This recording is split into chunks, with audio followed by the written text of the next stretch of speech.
what is an office exclusive listing? Other terms you could hear them are pocket listings, private listings, or just exclusive listings. And what those are going to be referring to are listings that are promoted by a real estate broker, but only to kind of their personal network or their coworkers at this office if it is an office exclusive listing. Now, these listings are not shared broadly, though, with all real estate agents through the NWMLS here in Washington State or through public sites like homes.com or Zillow. These office exclusive listings would not be on those sites. Well, these office exclusive listings, they have been around the country for a few decades now. They're kind of starting to become just a little bit more common, and they're kind of a marketing technique, I feel, for different brokerages to use to try to attract clients to them, saying, look what we offer. Well, this other brokerage does not offer this service. And that's the reason that I'm going to be discussing it, trying to figure out what exactly this is, as it's becoming more and more popular. Is it something you guys should like? Is it something that is good? Or is it just something that doesn't really make an impact?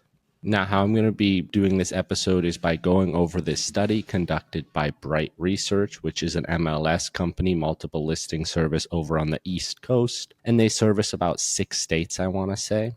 And how they did this research was by looking over 6 months of data and over 100,000 homes for sale in those 6 states that they service, along with then the District of Columbia. And essentially just getting right to the point, what they found was that office exclusive listings really offer no benefit to the seller.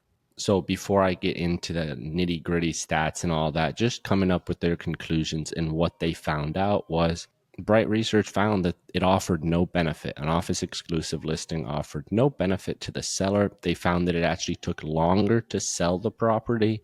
There was no price advantage through promoting it as an office exclusive listing. And they actually feel that if this trend keeps growing, it can harm prospective buyers and sellers by limiting inventory, and basically meaning there's multiple pockets for people to have to go to find a listing, or some people just don't even have access to certain listings. And in real estate, one of those big things that impacts the market is the inventory. How many homes are for sale? Because if there's a bunch of homes for sale, then it's going to help buyers out. And if it's a very tight market, then sellers are going to have that advantage. And Bright kind of found that this is limiting inventory. And we'll get into that more later on.